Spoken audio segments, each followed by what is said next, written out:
This is the World Organic News for the week ending 22nd of October 2018. John Moore reporting. Decarbonise the air and recarbonise the soil. A little housekeeping. Mrs. World Organic News and I have arrived back in the Antipodes and are now on the hunt for a small holding. I'll keep you in touch and add some pics, etc. as we start the next stage of this adventure called life. This episode I'm focusing on regenerative ag, as there are quite a few posts this week on the blog that I collected from around the WordPress blogosphere. We kick off with a post entitled Trends in Sustainability, Regenerative Agriculture from the Frog Business blog. Quote, the theory and science backing regenerative agriculture is centred around soil health and productivity. Often tied to organic farming practices, the programs aim to reduce or eliminate synthetic fertilisers, increase crop productivity and yields, promote biodiversity, conserve water, and sequester carbon in the soil. It achieves all this through practices focused on soil health, including crop rotation, elimination of pesticide use, and rotational livestock grazing, amongst others. Some regenerative agricultural programs propose going a step further and developing a certification that encompasses animal welfare and social responsibility, in addition to soil health and related practices. These same programs see the certification as a way for companies to get a step beyond traditional organic certification, participating in a more comprehensive sustainable agricultural scheme. End quote. This is a pretty good summary of the sector. The benefits of the system are such that animal welfare and carbon sequestration follow on naturally, no pun intended. The developments described, a combination of rotational grazing, crop rotation, eliminating industrial chemicals and certification, would see a return to healthier soils, healthier food, healthier livestock and healthier people. Not dissimilar to the three permaculture ethoses of earth care, people care and fair share. Indeed, benefits flow to those on the front line, and again from the article, quote, farm soil is healthy and productive, resulting in increased yields, better adaptation to climate change, decreased emissions and increased capture of carbon, decreased pesticide use, and a healthy and safe environment for farm workers, their families and communities, end quote. Recent episodes covering the glyphosate case in California, pointing to a link between that chemical and non-Hodgkin's lymphoma in humans, and the story we covered on the effect of the same chemical on the gut microbiome of honeybees, all point towards the need for greater adaptation of the regenerative model. The next post, A Soil's First Food and Farming Policy, from the blog From Farm to Fork to Farmer, continues the argument in a slightly different vein. Quote, food production must account for climate change and greenhouse gases, provide good nutrition, ever improve animal welfare, minimise pollution, enhance biodiversity, reward farmers and rural communities, and too rarely mentioned, restore and retain and maintain soil health and fertility. But it is only through the latter that we can link everything else together to create a truly sustainable food system. End quote. It's the idea that restoring and maintaining soil health is the answer to nearly all our problems that states the case for regenerative agriculture. In this post, the author is calling for a soils first approach, and this is a theme I've noticed running through much of the organic literature of the past 100-odd years. From John Seymour, Masanobu Fukuoka, John Jeevons to the Rodale Foundation, Biodynamics, Permaculture and the Soil Association, to give a very incomplete list. The story is the same. Love your soil, or as the author of this post puts it, soils first. That we have moved away from this basic concept is a wonder to me, but the promises of miracle fertilisers and insect-killing chemicals must have seemed like a godsend at the time to those working on the front line.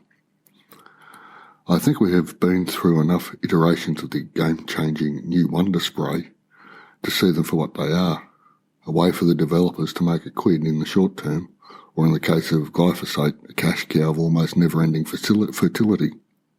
Almost never-ending. These things always catch up.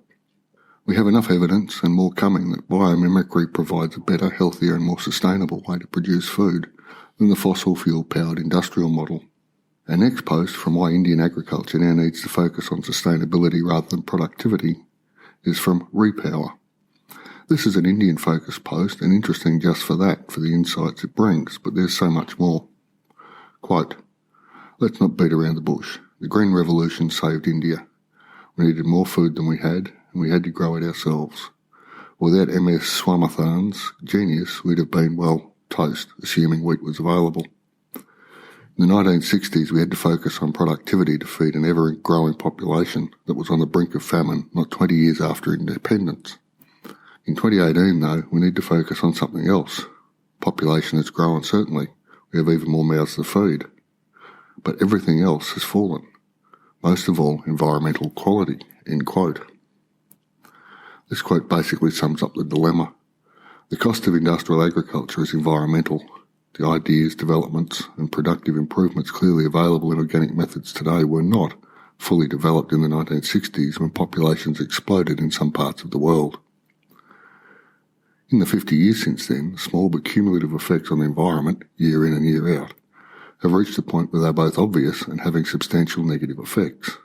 Again from the Post, quote, "The practices of the Green Revolution are profoundly unsustainable in today's context. High-yielding variety seeds may do as advertised, but they need more water than we have, more chemical fertilisers and pesticides to make sure they reach harvest season, both healthy and untouched, and they disrupt traditional cropping patterns and fodder resources, throwing entrenched rural economic systems out of whack. Also, there's chemicals in our bodies? Really?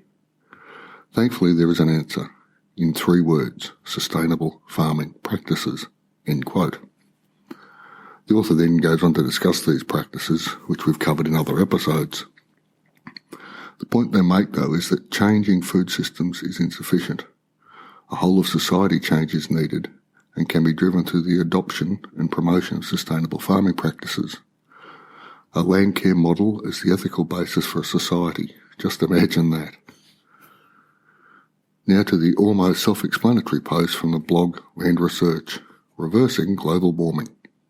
This blog is authored by Bill Butterworth, and I've found nearly all his posts to be both interesting and technically supported by evidence.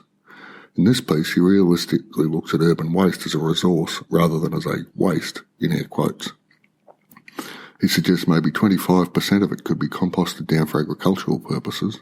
This figure would increase if forestry land were included in his calculations, which show this would produce large amounts of nitrogen, phosphorus and potassium at a very low carbon cost.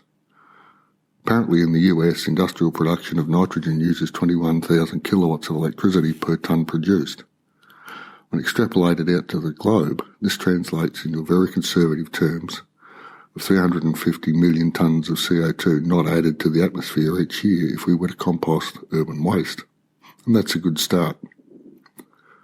Compost-rich soils are also, as we all know, so let's say it together, rich in soil carbon, which has advantages other than greenhouse mitigation. From the Post, quote, "There is a bonus. Crops grown in high organic carbon soils need less irrigation and less crop protection sprays. Cereal crops lodge, that is, fall flat less. Crop yields are a little more. What we need is active, controlled enabling, not ever-increasing suppression and indifference from government." End quote. So there you have it. It seems the idea of regenerative farming, sustainability, or whatever your preferred description is for what we discussed in this podcast, these ideas are starting to gain traction outside what would once have been described as the lunatic hippie fringe. Help spread the word, do the work, and most importantly, record what you're doing in written, video, or audio form. We need to have the evidence. Yes, data is not the plural of anecdote, so we all need to record, test, measure, and then we will have data. With data, we can support arguments and calls for change. And on that note, I'll draw this episode to a conclusion. Remember, decarbonise the air and recarbonise the soil. As a podcast listener, you may be thinking of producing your own podcast, but you're not sure where to begin. Drop over to mrjohnmoore.com and pick up the free checklists I've written to help get you started. The podcast Quick Start mini course is now closed. I'll re-open it again probably sometime in December, but the checklists are a good place to start. There are links in the show notes and details at the website mrjohnmoore.com. A transcript for this episode is available at worldorganicnews.com. Thanks for listening. I'll be back next week.